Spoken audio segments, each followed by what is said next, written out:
പ്രതിപക്ഷത്തായാലും ഭരണപക്ഷത്തായാലും ജനപക്ഷത്ത് ഉറച്ചു നിന്ന, ജനപക്ഷത്ത് നിലകൊണ്ട ഒരു രാഷ്ട്രീയ നേതാവായിരുന്നു VS. ഇത് അപൂർവം വ്യക്തിത്വങ്ങൾക്ക് മാത്രമേ സാധിക്കൂ. പ്രതിപക്ഷത്താകുമ്പോൾ സ്വാഭാവികമായിട്ടും ജനപക്ഷത്ത് തന്നെ നിലകൊള്ളേണ്ടി വരും.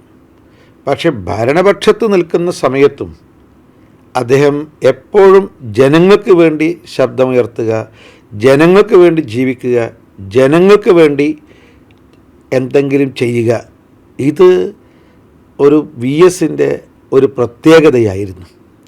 സത്യത്തിൽ VSൻ്റെ വേർപാടിലൂടെ ഒരു യുഗത്തിൻ്റെ അന്ത്യമാണ് ഉണ്ടായത്.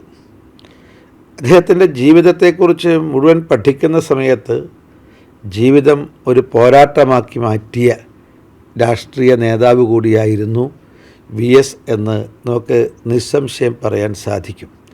അദ്ദേഹത്തിൻ്റെ ജീവിതം ഒരു പോരാട്ടങ്ങൾ തന്നെയായിരുന്നു. അതൊക്കെ എല്ലാവർക്കും അതിന് കഴിയില്ല. സ്വാഭാവികമായിട്ടും ആലങ്കാരികമായ ഭാഷയിൽ ഇത് പറയാൻ സാധിക്കുമെങ്കിലും പ്രവർത്തന രംഗത്ത് ഇത് കൊണ്ടുവരാൻ വളരെ പ്രയാസമാണ്.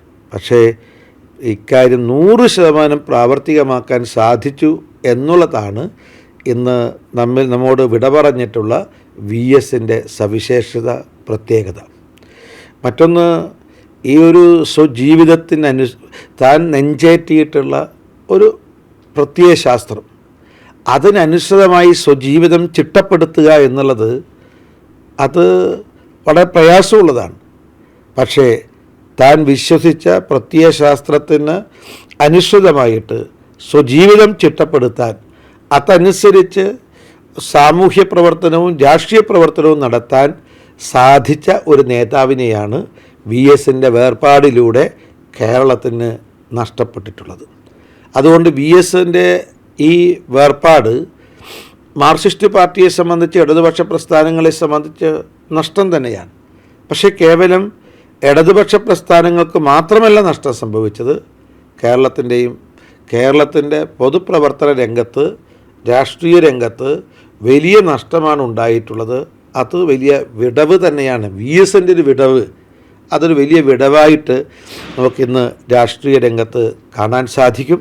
അതുകൊണ്ട് VSൻ്റെ വേർപാടിൽ ഭാരതീയ ജനതാ പാർട്ടിക്കുള്ള അഗാധമായ ദുഃഖവും അനുശോചനവും രേഖപ്പെടുത്തുന്നു. അദ്ദേഹത്തിൻ്റെ വേർപാടിൽ ദുഃഖിക്കുന്ന എല്ലാവരുടെയും ദുഃഖത്തിൽ ഭാരതീയ ജനതാ പാർട്ടിയും പങ്കുചേരുന്നു.